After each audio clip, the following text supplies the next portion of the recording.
Hey there, this is Nicole Ringgold. In this tutorial, I'm going to show you how to make what I call a paddle chain. It's sterling silver, 100% fused, so no solder, no flux is required. You will use 18 gauge half hard sterling silver round wire. And for a 16 or 18 inch chain, you're going to want to snip approximately 15 to 22 inch lengths. You will also want about 1 foot of 18 gauge wire that you can coil around round nose pliers or some kind of mandrel. The size of the coil can be pretty tricky. Essentially what you want is you're making little jump rings, and you don't want those jump rings to be too big or too small. You're going to fuse the jump rings, and in the end, they will need to fit 2 lengths of 18 gauge wire through each of the jump rings. So I try to gauge it by putting it at the center of my round nose pliers. Plan on making about 30 jump rings, especially when you're starting out learning how to fuse the jump rings. Then use your flush cutters to snip through the coil. You do not need to saw through the coil. It's okay if the tips are touching. They do not have to be perfectly flush. You will need to take your pliers and squish them together to make sure that the jump rings lay flat. They don't have to be flush. They do need to be touching, and they need to lay flat on your soldering platform. I use a Little Smith oxypropane. You don't want it to be super hot because you're using 18 gauge wire here. You'll need to have a pick in hand. And then you're going to heat the bottom arch of the jump ring, and you're going to nudge about 10 o'clock on the jump ring as you're heating the bottom arch. The tiny nudge with your pick is to ensure that the 2 tips of the wire are touching. So here I'm going to do it again. Heating the bottom, watch the angle of your torch, nudge at 10 o'clock, and then take your torch to the 2 tips and they will fuse, provided they're touching. Heating the bottom, nudge at 10 o'clock, move up, fuse.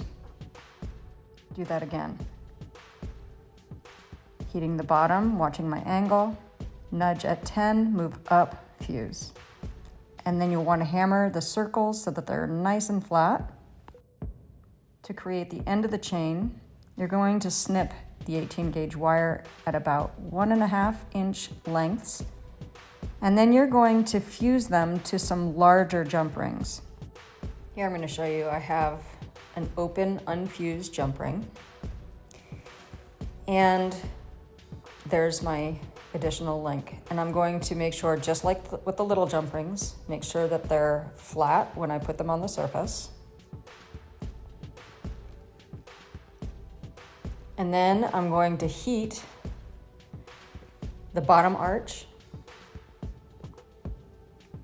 use my pick, checking that angle. So I'm going to heat the bottom, use my pick to nudge it right around 10 o'clock to make sure it's touching.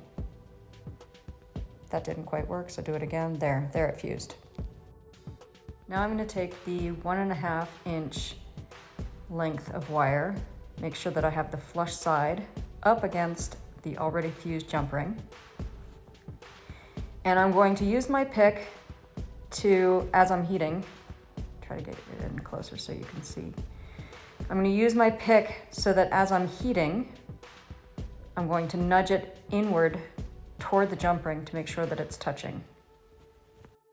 And remember, when you fuse, they have to be touching and they have to reach the exact same temperature at the exact same time in order to fuse. So those are fused. Now I'm going to ball up the ends of all of the 2 inch lengths. And it's okay to do it on the surface. The bottom side is going to be flat, the top side will be rounded, but that's okay because you're going to hammer them all so that they're paddles. So here we go. I like to take these links and only put the ball on the anvil so that I'm not hammering the wire portion of the link. And then I need to check to be sure that I have 2 of the 18 gauge lengths of wire that fit through the jump rings. Now it's time to assemble. You need to have all of your links with the paddle on the end, 2 ends of your chain, and lots of little already fused and flattened jump rings. So take one end, put a tiny jump ring on it, and then you'll lay it down on your platform, and you're going to heat the link and ball it up. Once it's balled up, be sure to quench it. Take another paddle link and feed it through the jump ring. Then you'll take a small jump ring, put it on, put it down on your platform, and then ball up that end. And then I'll do it one more time so that you understand how the chain works. So here I'm balling it up. And then you'll quench it, feed another link through, add a jump ring, place it on your platform, and then ball it up. But let's say you forget to put the little jump ring on there. I can't tell you how many times I've done that in the past. If that happens, I'll show you. So let's say, oh no, I forgot the jump ring. So here I'm balling it up. I'm like, oh crap, forgot the jump ring. Be sure to quench it.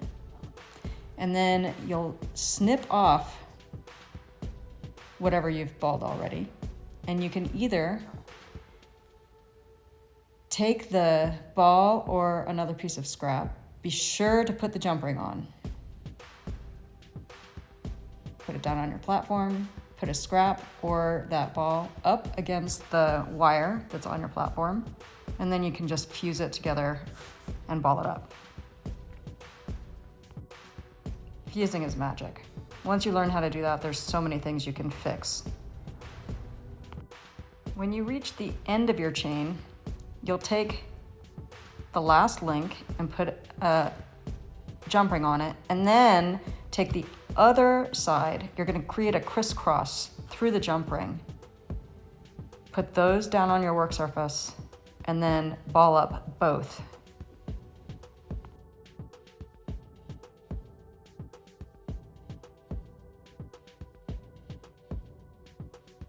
Once you've created your chain, then you'll take the chain over to your anvil and hammer, just like before, the opposite side, the other side, so that all of the balls become paddles. And again, I like to hang my chain off of the anvil so that I'm only hammering the ball and not the wire portion of the link. Then I use black silicone discs, and here's the product number. And I use these to sand down any sharp spots. I wash my piece with soap and water, and then I pickle it pretty well, heat it, and put it in liver of sulfur. And once I've done that and it looks nice and black, I use sunburst radial discs, and here's the number, to polish up my chain. And that's pretty much all I do. Wash it up with soap and water again. This is one of my favorite chains. So if you happen to make it, I would love for you to tag me. And if you have any questions, don't hesitate to comment or ask questions in the comments below. Thanks all. Enjoy.